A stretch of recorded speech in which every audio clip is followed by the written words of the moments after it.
Befitting the capital of Scotland, Edinburgh Waverley is a major station in the very centre of the city, parallel to the famous Princes Street. We now board an InterCity 125 2/3 into its long journey from London to Aberdeen.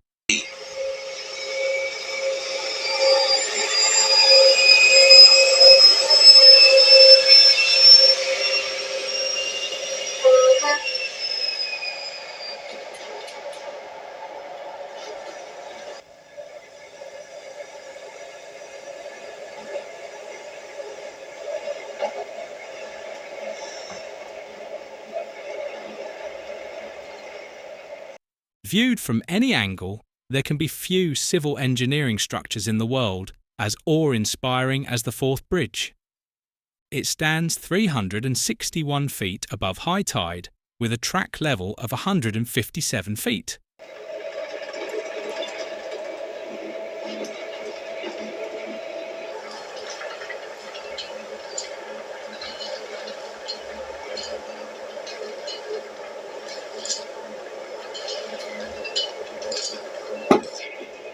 The steel cantilever structure is over 1.5 miles long and was opened by the Prince of Wales, the future King Edward VII, on the 4th of March 1890. It had taken a total of 7 years to construct, and during that time, no less than 57 men perished. The legacy of the 54,000 tons of steel used in its construction is rust, and the consequent maintenance of the structure is legendary. Work is usually underway somewhere on the bridge at any one time.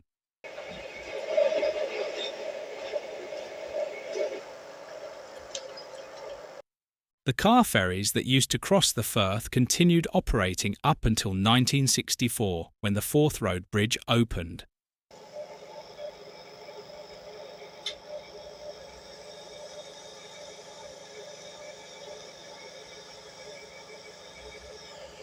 "50 miles to the north across the county of Fife lies the Firth of Tay. At 2 miles, 364 yards, the Tay Bridge is the longest railway bridge in Britain. The line is on a downward gradient as it heads towards Dundee. Alongside, the stubs of the original bridge still remain. Designed by Sir Thomas Bouch, the spindly single-line structure was opened on the 1st of June 1878. Just 18 months later, disaster struck. On the night of the 28th of December 1879, the last train of the day was making its way across the bridge towards Dundee in a ferocious gale. As it entered the high girder section designed to carry the line clear of the main shipping lanes, the bridge collapsed. The entire train, along with its 75 passengers and crew, plunged into the ice-cold waters of the Firth below. There were no survivors.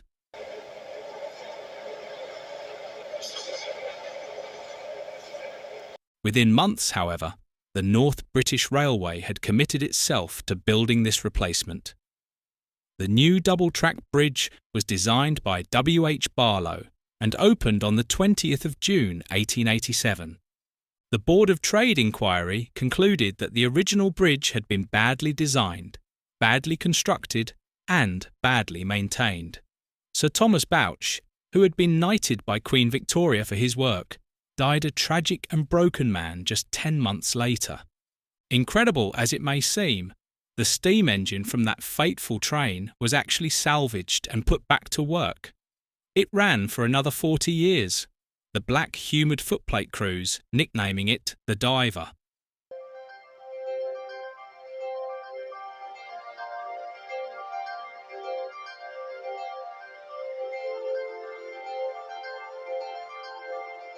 Dundee's principal station, modernised in 1985, used to be called Dundee Tay Bridge to capitalise on its fast connection with the south.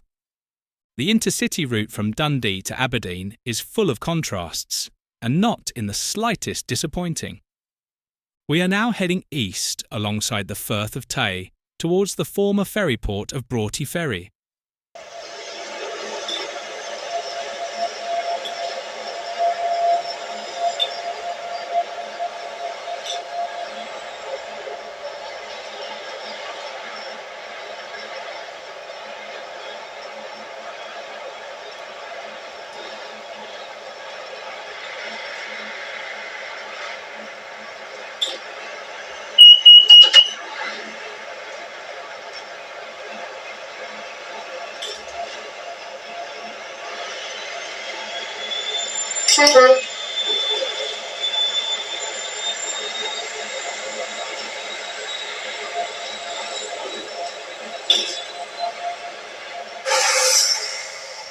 Broughty Ferry Station, with its old signal box perched high above the busy town centre level crossing.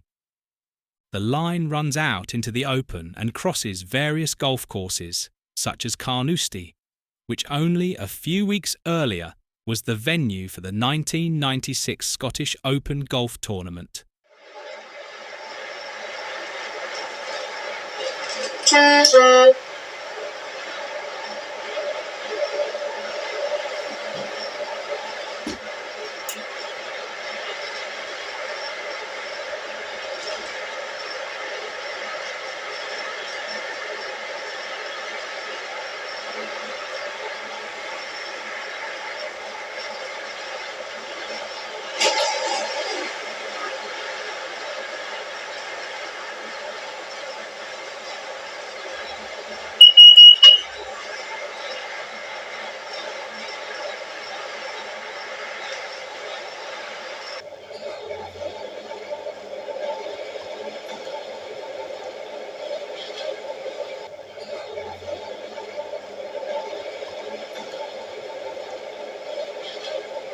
Just for a moment, imagine you are the driver. With the close proximity of the streets and houses added to the restricted view around the numerous bends, it's quite an unnerving experience to be flying along here at 90 miles an hour.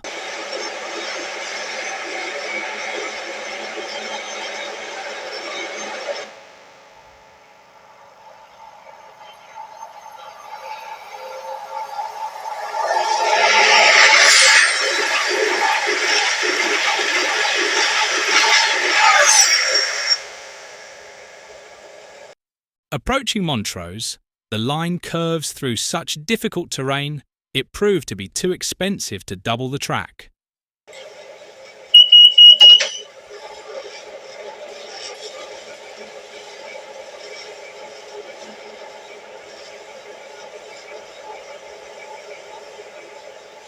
The South Esk River is where Thomas Bauch built his last viaduct, but ironically, it never saw a revenue-earning train. Following 2 days of intensive testing with heavy loads, the bridge was so badly distorted it had to be completely demolished. Fortunately for Thomas Bauch, he hadn't lived to witness this final humiliation.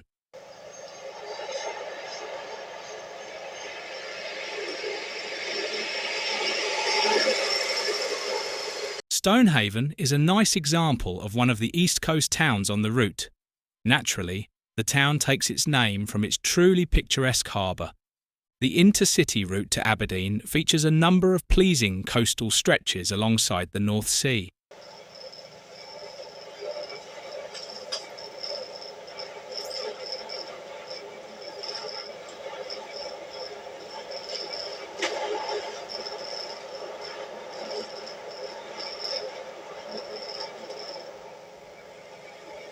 The roofscape of the city of Aberdeen, known as the oil capital of the north, comes into view.